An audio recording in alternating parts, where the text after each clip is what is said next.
大家好，欢迎收看时事金扫描，我是金然，请订阅我们的频道，点赞、留言，并且推荐转发。就在过去72小时内，乌克兰东部的波克罗夫斯克，也就是被称作红军城的那个小城，再次成为了全球风暴的中心。除了俄罗斯声称已经彻底的拿下红军城之外，连欧洲的像路透社等西方媒体也开始附和红军城被占领的说法。现在可以知道的是，红军城内外的摩托化突袭、无人机扫荡和浴血巷战是轮番上演，几个小时之内，这个战场的形势就能一变再变。那么，乌克兰坚守了1年多的红军城，真的被俄军彻底拿下了吗？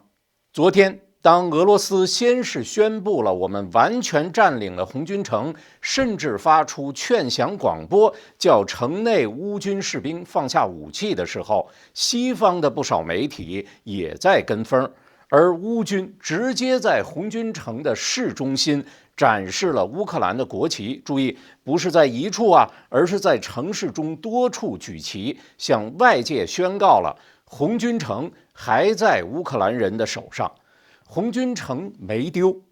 乌军总司令瑟尔斯基表示说，波克罗夫斯克的防御仍在继续，我们的部队仍然控制着城市北部近13平方公里的区域。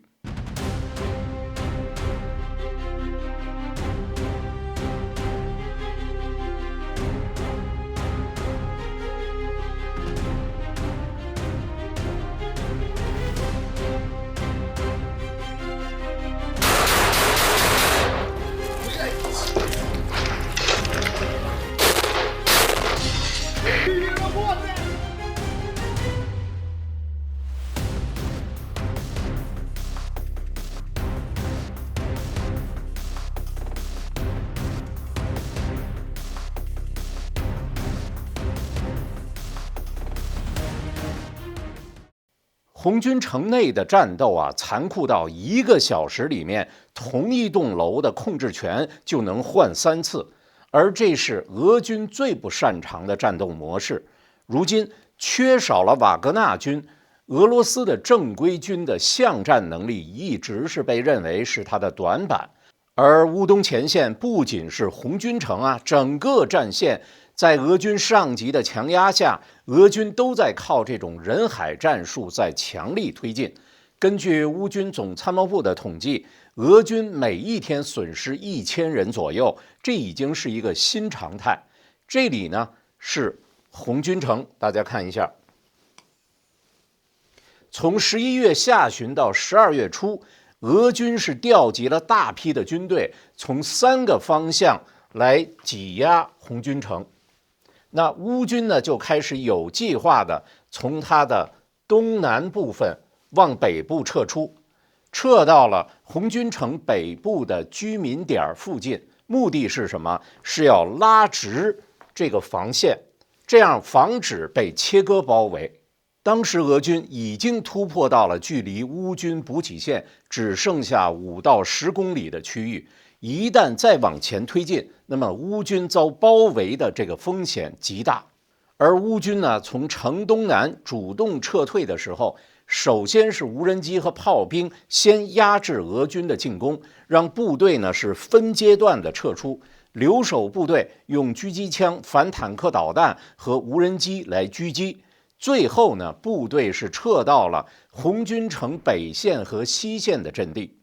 俄军希望能乘胜追击，一举歼灭，因此俄军是通过红军城外的主要公路发动了平时他很少敢用的，在大白天啊进行大规模的摩托化进攻。但因为乌军并非是仓皇的逃离，这种暴露性的追击啊，很快就被乌军用炮兵和无人机火力围攻，造成了俄军重大伤亡。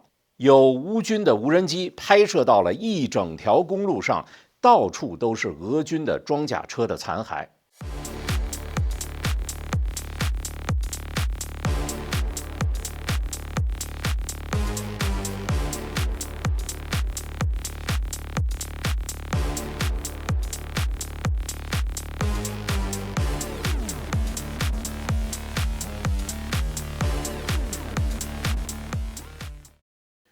这就是为什么前线很多俄军部队啊，已经开始拒绝在白天进攻了，因为都知道你白天进攻就等于是白送命。据俄军士兵透露说，最怕的就是什么？在白天听到准备突击的命令，而在红军城中心地区，乌军的特种兵利用俄军以为敌人已经溃败的松懈心理，利用对城中地形非常熟悉的优势，让红军城市中心啊成了每个街角、每栋楼房上下左右都有可能随时开战的一种乱战的局面。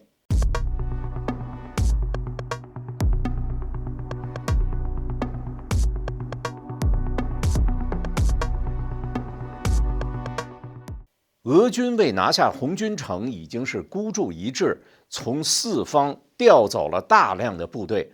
红军城北边开4个小时的车程，离俄罗斯的边境才25英里的另一个战略要地叫库皮扬斯克，本来啊已经是被俄军完全拿下了。乌克兰军队趁着在红军城拖住了大量俄军，完成了一次戏剧性的反攻战。乌军呢是采用了2路包抄，注意看这里，同时切断了补给线的这种战术，先抢下了城西，是一块关键性的山脊高地来设置乌军的无人机战队，因此对整个的这个城区是一目了然，一举就夺回了库皮扬斯克。撤退的俄军啊，为了防止乌军追击，还把佩切涅格水库大坝给炸了。部分俄军呢是逃向了叫奥斯基尔河的对岸。乌军如今啊正在清剿整个的市区。据透露，被困在库皮扬斯克城内的俄罗斯士兵呢，大约有60人。在增援部队无法抵达的情况下，他们都换上了平民的服装，准备随时突围。乌军总司令宣布说，乌克兰军队成功的反击行动正在这个库皮扬斯克继续。天气变化时节，身体最需要保养，可以考虑普瑞堂的选宝黑参。选宝黑参有2种产品，一种是完整的一根一根的黑参，真空包装，送礼体面；另外一种是口服液。2种产品的原料都是用韩国产的6年根的高丽参，再经过传统古法酿造而成。很多用过选宝黑参的朋友都体会到黑参补充体力和提升免疫力的效果。如果感兴趣的话，可以点击电视下方的链接，或者是扫描屏幕上的2维码，然后输入给我们观众的专用优惠码，就可以享受全球的免费邮寄。如果您购买500美元的普瑞堂的产品，还可以获赠1根选宝黑参的原根。俄乌战争如今已经出现了2大变化，一是乌克兰东部正式进入了翻江期。什么叫做翻江期呢？简单的说，就是坦克开到路上，直接就陷入泥中，轻一点的装甲车就变成拖拉机，步兵走10分钟的路就像在跑山一样，任何突袭的进攻速度只有平时30%以下。我们来感受一下线下在乌克兰东部战场你行军打仗的状态。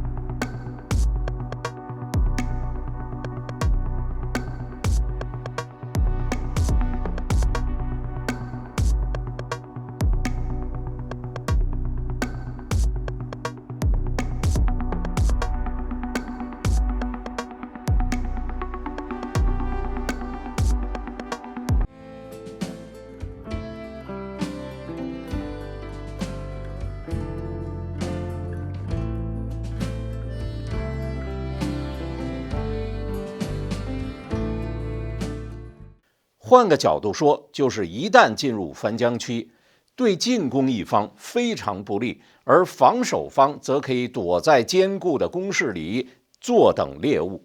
而另一个大的变化已经由乌军总司令说了出来。斯尔斯基最近讲了一句话，他说无人机已经成为了战场的主导力量，这个火力输出占比已经从原来的20%一直上升到了60%。这个数字背后代表着什么？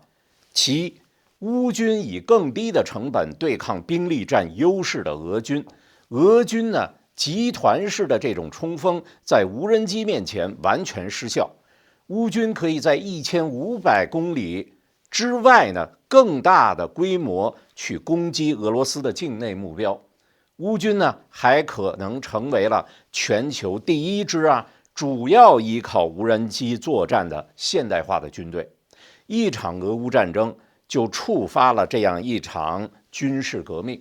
如今乌克兰靠着一批20岁左右的无人机操作员，正在改写21世纪的战场。俄乌双方在乌东战场鏖战的同时，乌克兰人知道以自己现在军队的人力物力很难在地面战场上取得进攻的优势。但如果釜底抽薪的话，让俄罗斯自己先坚持不下去，就有扭转战局的机会。昨天，3艘乌克兰水面无人艇从奥德萨附近出发，绕过了克里米亚半岛，直扑东部海域，目标是一艘叫做大山号的巨型游轮。它虽然是挂着冈比亚国旗，但却是俄罗斯影子船队的重要一员，专门帮普京绕过西方制裁运油。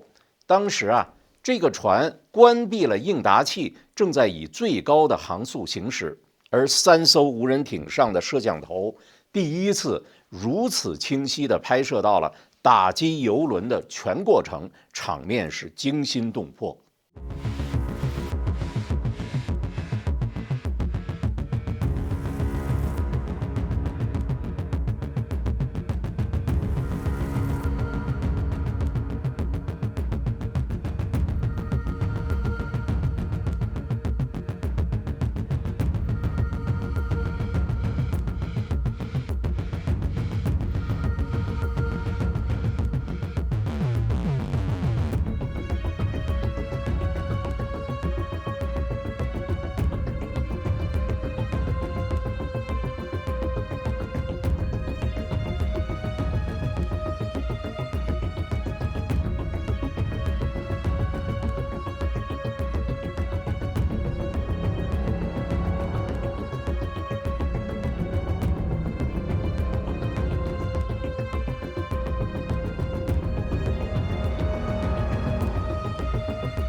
至少有2艘无人艇直接撞上去，巨型游轮严重受损，失去了航行的能力。现在呢，正瘫在海上等待被救走。这已经是乌克兰第3次对付这类幽灵游轮。上个月刚刚炸了2艘。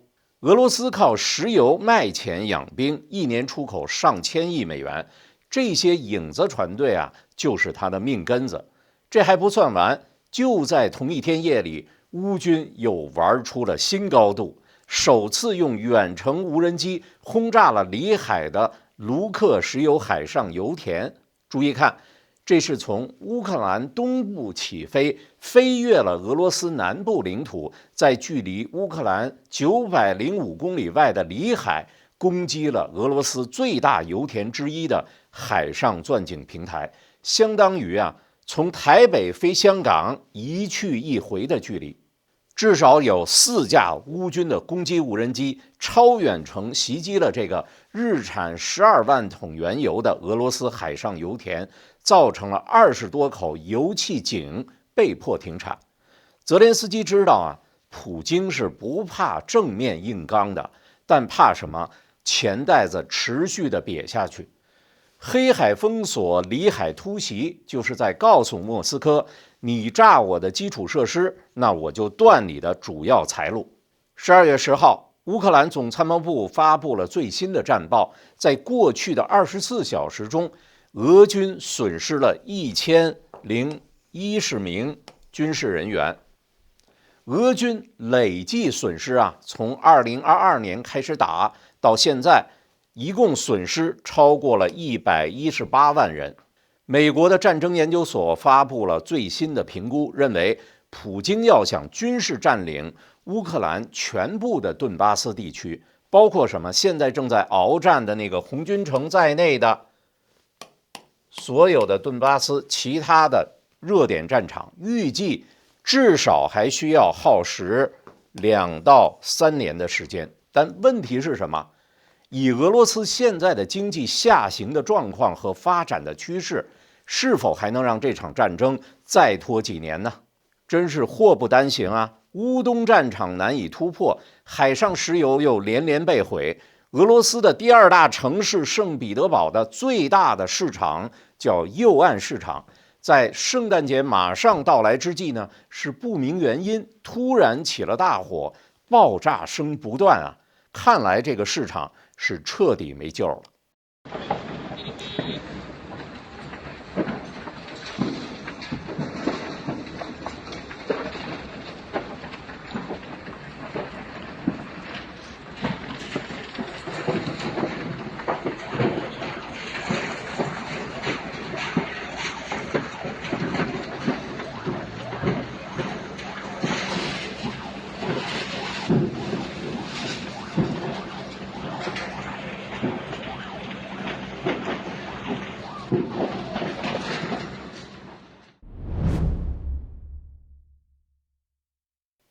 昨天，在委内瑞拉附近的美军做出了大动作，2架美军直升机像好莱坞电影中的场景一般，从加勒比海窜出。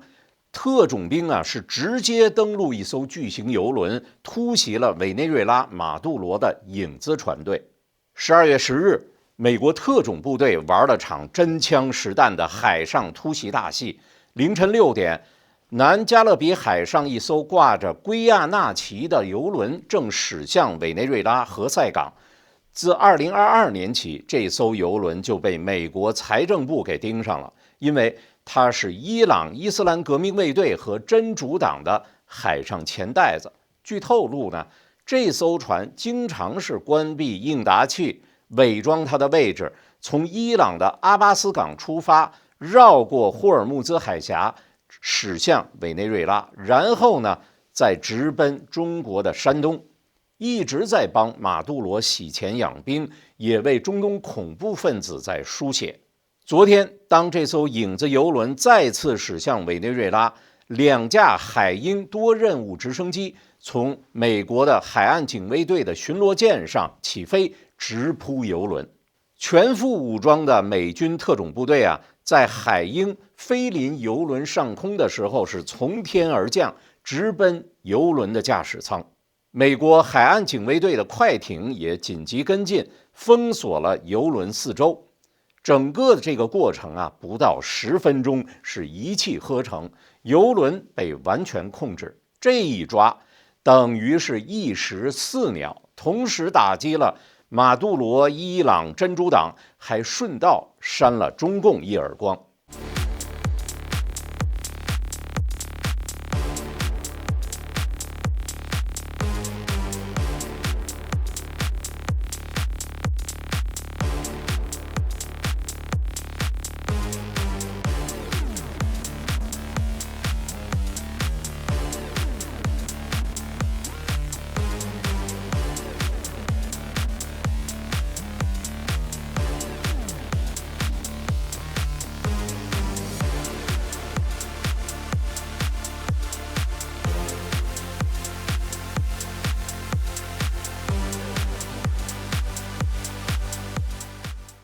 当天，白宫新闻发言人发表声明，该船已被扣押，船长和船员面临起诉。这次行动是由美国司法部协同海岸警卫队和美国战争部联合执行。据了解呢，被扣油轮这次啊，到达委内瑞拉后的下一个目的地是古巴，然后他将转向中共国。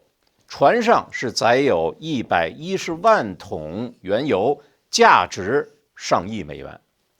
当记者问这艘船上的石油会怎么样处理的时候，川普是一点也不客气地表示说：“我们留下了。” Well, we keep it, I guess. Where does it go? What port does it go to? Well, you have to follow the tanker. You know, you're a good newsman. Just follow the tanker. Do you know where it's going? Follow it. Get a helicopter and follow the tanker. Is it true it's going to? But we're gonna. I assume we're gonna keep the oil. 委内瑞拉每天出口92万桶原油，靠这种影子船队绕过制裁来养肥马杜罗的军阀和腐败的官僚。美军这一扣，谁还敢再接马杜罗的活？分析师估计啊，每天30万到50万桶石油会从市场蒸发，其中啊，古巴会最惨，因为35%的石油是靠委内瑞拉而来。哈瓦那街头现在每天限时供电，而中共国内的柴油价格也会上涨。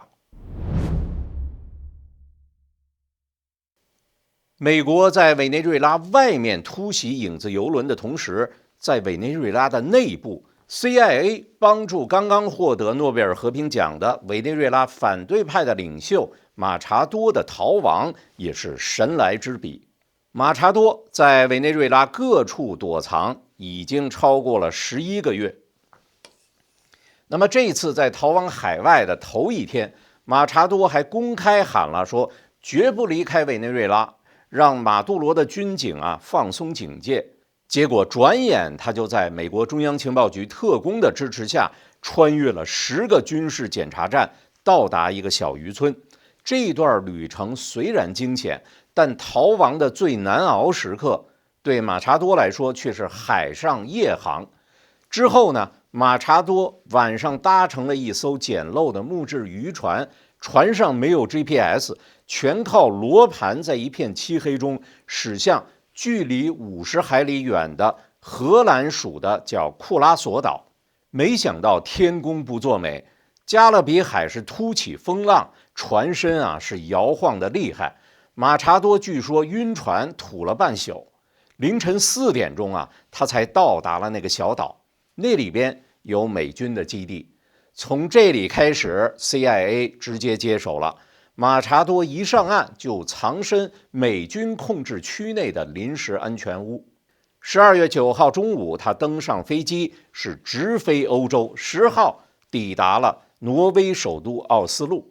美中不足的是，因为这个坏天气延误了行程，他错过了诺贝尔和平奖的颁奖典礼。不过呢，他的女儿出席带领。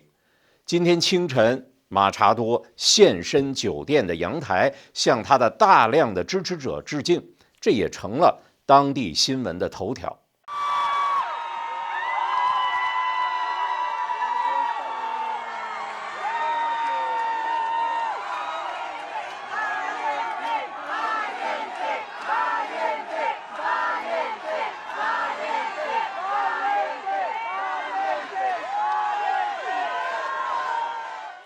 今天，当记者追问他如何看待美军对委内瑞拉的军事干预的时候，马查多的回应是令人深思。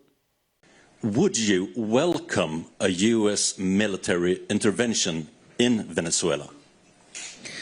Look, some people talk about invasion in Venezuela, the threat of an invasion in Venezuela, and I answered, Venezuela has been already invaded. We have the Russian agents. We have the Iranian agents. We have terrorist groups such as Hezbollah, Hamas, operating freely in accordance with the regime. 这一次的时事金扫描我们就聊到这儿，需要您持续的支持啊！订阅我们的频道，点赞、留言，并且推荐转发，都是在给我们极大的支持。如果愿意在资金上直接给我们支持，就更加感谢了。我们下期节目时间再会。